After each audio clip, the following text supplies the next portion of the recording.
함께 나눌 말씀은 스가랴 12장 1절에서부터 14절까지의 말씀입니다.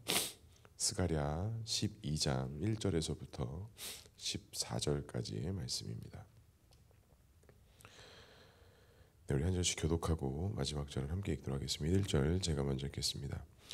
이스라엘에 관한 여호와의 경고의 말씀이라. 여호와 곧 하늘을 펴시며 땅에 터를 세우시며 사람 안에 심령을 지으시니가 이르시되, 보라, 내가 예루살렘으로 그 사면 모든 민족에게 취하게 하는 잔이 되게 할 것이라. 예루살렘이 에워싸일 때에 유대까지 이르리라. 그날에는 내가 예루살렘의 모든 민족에게 무거운 돌이 되게 하리니 그것을 드는 모든 자는 크게 상할 것이라. 천하 만국이 그것을 치려고 모이리라. 여호와가 말하노라. 그날에 내가 모든 말을 쳐서 놀라게 하며 그 탄자를 쳐서 미치게 하되, 유다 족속은 내가 돌보고 모든 민족의 말을 쳐서 눈이 멀게 하리니, 유다의 우두머리들이 마음속에 이르기를 예루살렘 주민이 그들의 하나님 만군의 여호와로 말미암아 힘을 얻었다 할지니라. 그날에 내가 유다 지도자들을 나무 가운데 화로 같게 하며 곡식단 사이에 횃불 같게 하리니, 그들이 그 좌우에 에워싼 모든 민족들을 불사를 것이요 예루살렘 사람들은 다시 그 본 곳에 예루살렘에 살게 되리라. 여호와가 먼저 유다 장막을 구원하리니 이는 다윗의 집의 영광과 예루살렘 주민의 영광이 유다보다 더하지 못하게 하려 함이라.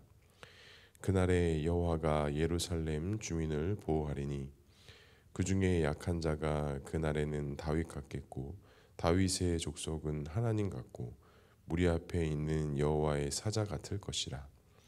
예루살렘을 치러 오는 이방 나라들을 그날에 내가 멸하기를 힘쓰니라. 내가 다윗의 집과 예루살렘 주민들에게 은총과 강구하는 심령을 부어주리니 그들이 그 찌른 바 그를 바라보고 그를 위하여 애통하기를 독자를 위하여 애통하듯 하며 그를 위하여 통곡하기를 장자를 위하여 통곡하듯 하리라.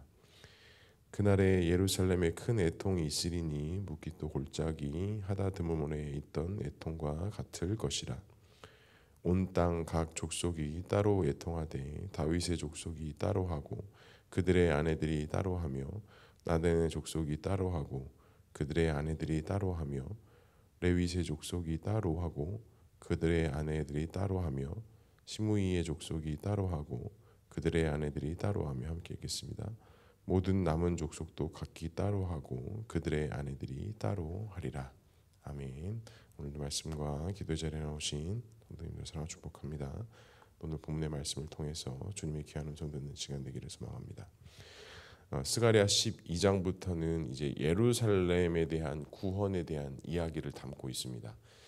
즉 예루살렘의 구원에 대한 이야기는 그 예루살렘 지역만을 사실은 말하는 것이 아니라 예루살렘은 어떻게 보면 하나님의 자녀들의 대표성을 가지고 있는 특별한 이스라엘 백성들, 그 예루살렘 지명이었기 때문에 그곳에만 국한된 것이 아니라 하나님의 거룩한 백성들을 회복하시고 일으키신다는 포괄적인 내용을 담고 있다라고 우리가 생각하면 좋을 것 같습니다. 첫 번째로 보면 이것이 여호와의 경고의 말씀이라고 하면서 1절에 이렇게 말씀합니다. 중반절 이후에 여호와 곧 하늘을 펴시며 땅에 터를 세우시며 사람 안에 심령을 지으시니가 이르시되, 땅에 터를 세우시고 사람 안에 심령을 세우신 이가 바로 하나님이시라는 거예요. 그러니까 터를 닦으시고 사람의 마음을 만지시고 이끄시며 세우시는 분이 하나님이신데, 그 하나님께서 지금 이스라엘과 예루살렘을 향하여서 말씀하시는데 무엇을 말씀하시느냐? 아무리 다른 외부의 세력들이 예루살렘을 둘러싸고 이스라엘을 둘러싼다 할지라도 하나님께서 이것들을 보호하시고 또 그들을 공격하는 자들이 다 어그러질 것에 대해서 이야기를 하십니다.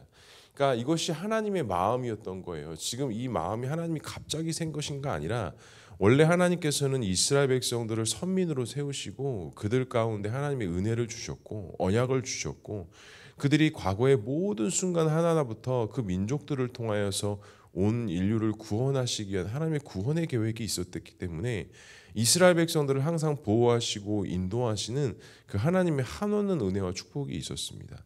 그래서 애굽에서 400년이 넘는 시간 동안 있었음에도 불구하고 이스라엘 백성들은 말씀의 약속에 따라 더욱더 번성하고 정말 많아지는 그런 은혜가 있었던 것처럼, 또 그 애굽살이를 마치고 약속의 향을 땅에서 나아가는 그 과정 속에서도 하나님의 놀라운 섭리와 신비 속에 그들을 보호하시고 인도하시고 그들과 함께 하시는 하나님 때문에 많은 이방 국가들이 가슴이 두근거리고 떨릴 정도로 하나님의 보호하심과 인도하심이 있었다라는 거예요.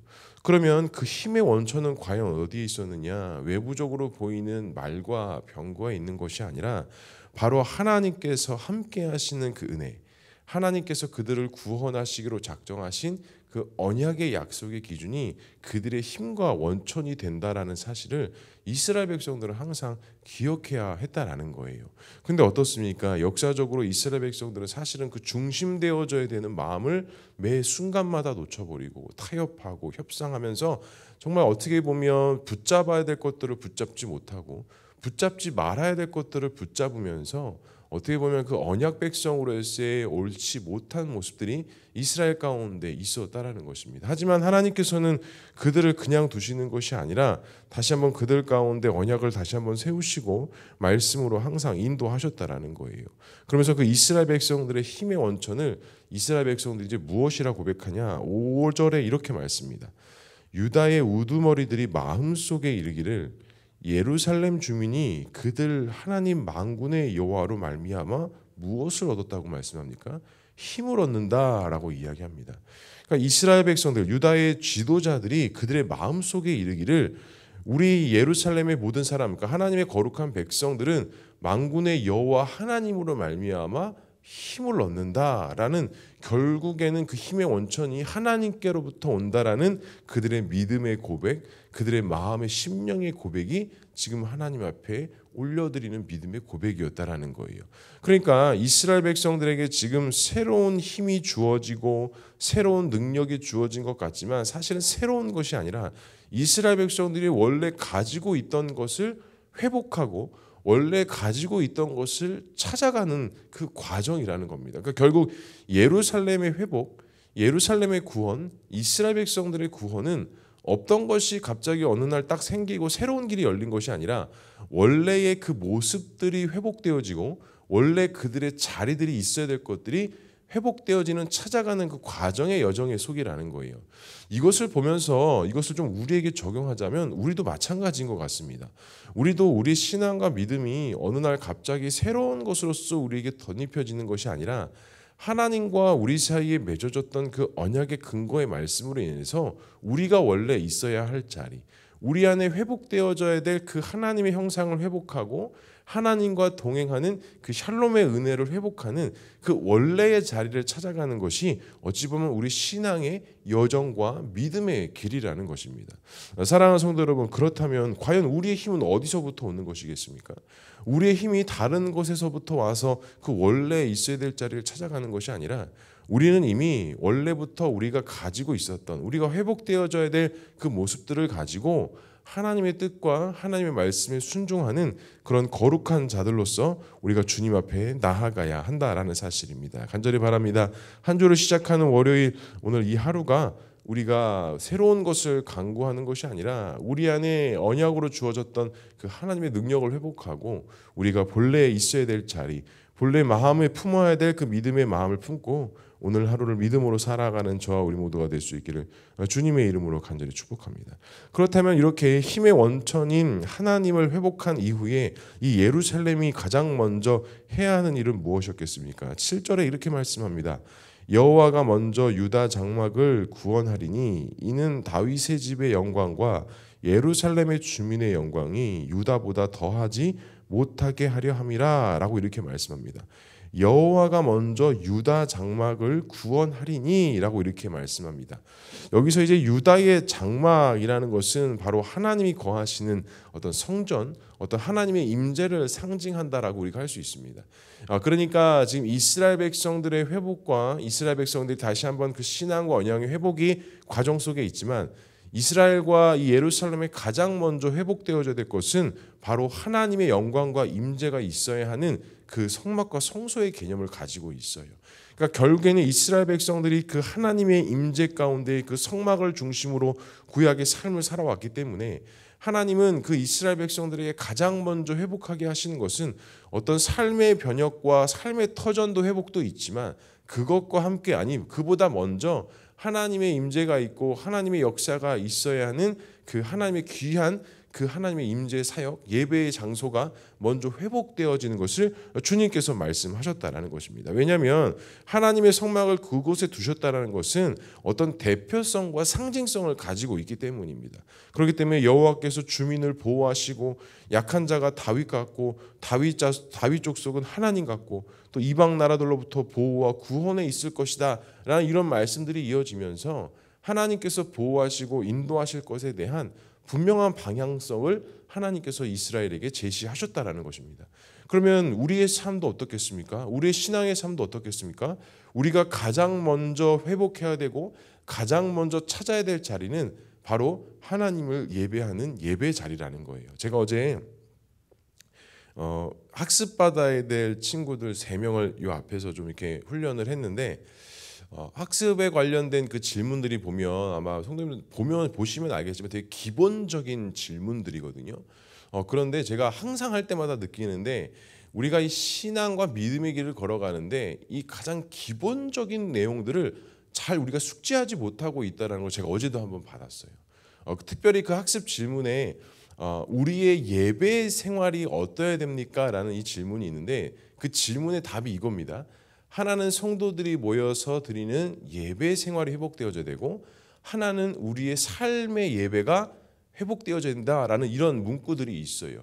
그러니까 우리가 예배자가 되고 하나님을 예배한다라는 삶이 주일 하루의 삶으로 국한되어야 되는 것이 아니라 우리의 모든 삶의 여정 과정이 뭐라는 거예요? 예배라는 거예요. 그래서 어제 3명의 친구들한테 그랬어요. 지금 너희들이 준비하는 과정, 공부든 뭐 운동이든 뭐 다른 뭐든 이게 무엇일까? 이게 그냥 공부하는가 뭘 것일까? 그랬더니 애들이 또 눈치는 있어가지고 그것이 예배입니다. 이렇게 얘기는 또 하더라고요. 근데 정말 중요한 거는 우리가 알고는 있다라는 거예요. 근데 그 알고 있는 것이 우리의 삶 속에 과연 실천되고 적용되어지는 그 내적인 힘이 우리에게 있느냐라는 겁니다. 이스라엘 백성들이 오늘 지금 스가랴 12장의 말씀을 몰랐겠습니까?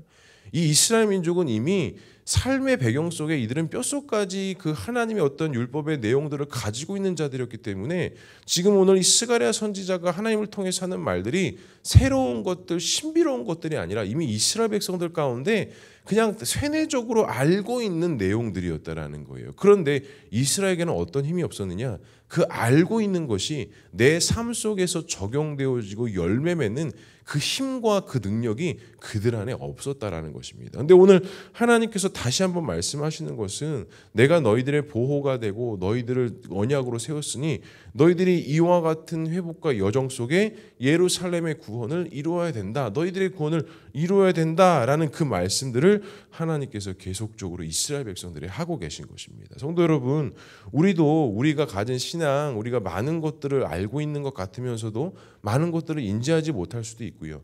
또 많은 것을 알지 못하는 것 같으나 우리도 신앙의 경륜이 있고 시간들이 있었기 때문에 많은 부분들을 알고 있습니다. 하지만 이보다 더 중요한 것은 그 알고 있는 것들을 내가 생각하고 있는 것들을 말씀에 근거하여서 나의 삶 속에 나의 인생 속에 오늘의 삶 속에 내가 정말 작은 것 하나라도 실천하고 순종하고자 하는 그 힘과 그 믿음이 내 안에 있느냐라는 것입니다. 간절히 바랍니다. 오늘 하루 우리에게 주신 그 하나님의 말씀, 또 성령의 그 내주하심, 또 성령께서 우리의 마음을 감동케 하셔서 우리가 그 믿음의 길을 걸어가게 하시는 가운데 정말 하나님 말씀에 민감하게 반응하시고 정말 작은 것 하나라도 정말 하나님 앞에 순종하고 실천할 수 있는 그런 하루의 삶이 될 수 있기를 주님의 이름으로 간절히 축복합니다. 그래서 우리에게는 새로운 것이 필요한 것이 아니라 이미 알고 있는 것을 우리 삶 속에 풀어내고 열매 맺을 수 있는 하나님의 절대적인 은혜가 필요하다라는 것입니다. 간절히 바랍니다. 오늘 하루 그러한 믿음의 삶이 저와 우리 모두의 삶이 될 수 있기를 주님의 이름으로 간절히 축복합니다. 그래서 오늘도 우리의 삶이 하나님을 예배하는 예배의 하루의 삶, 예배 현장이 되게 하시고 오늘도 하나님의 기쁨과 소망으로 나아가는 저와 우리 모두가 될 수 있기를 주님의 이름으로 간절히 축복합니다. 기도하겠습니다. 사랑과 은혜가 풍성하신 하나님 아버지, 은혜를 감사합니다. 오늘도 우리에게 주님의 귀한 은혜가 있게 하시니 감사합니다. 오늘 하루도 모든 것 주님 앞에 내어드리고 결단하는 마음으로 주께 나아가오니 주님 도와주시고 함께 하시고 인도해 주셔서 오늘도 주 예수와 함께하는 정말 귀한 은혜가 있는 또 귀한 역사가 있는 그런 하루의 삶이 되어줄 수 있도록 주님 인도하여 주시옵소서. 하나님, 우리가 하나님의 언약의 말씀을 붙잡고 믿음으로 나아갑니다. 하나님, 우리에게 주신 그 말씀의 은혜에 따라 오늘도 그 말씀을 따라갈 수 있는 삶이 되게 하시고 말씀 따로 내 삶 따로가 아니라 우리의 모든 것이 하나님께 집중되어지는 참된 그리스도인의 삶을 살아가는 우리 모두가 될 수 있도록 주님 역사하여 주시옵소서. 우리 교회를 붙잡아 주시고 우리 성도들도 한 가정 한 가정 우리 자녀들을 주님께서 붙잡아 주셔서 이들의 모든 삶과 애정 속에 하나님의 은혜가 있게 하시고 그 하나님의 도우심과 인도하심 속에 정말 하나님 앞에 더욱더 세워져 나가는 귀하고 복된 가정들 될 수 있도록 주님 역사하여 주시옵소서. 오늘 하루의 삶도 모든 것 주님께 맡겨드립니다. 또 기도하는 가운데 주님의 세밀한 음성 듣게 하시고 오늘 기도의 제목에 응답되어지는 귀한 은혜가 있을 수 있도록 주님 인도하여 주시옵소서. 하나님께서 함께 하실 것을 믿사오며 이 모든 말씀 예수 그리스도의 이름으로 기도합니다. 아멘.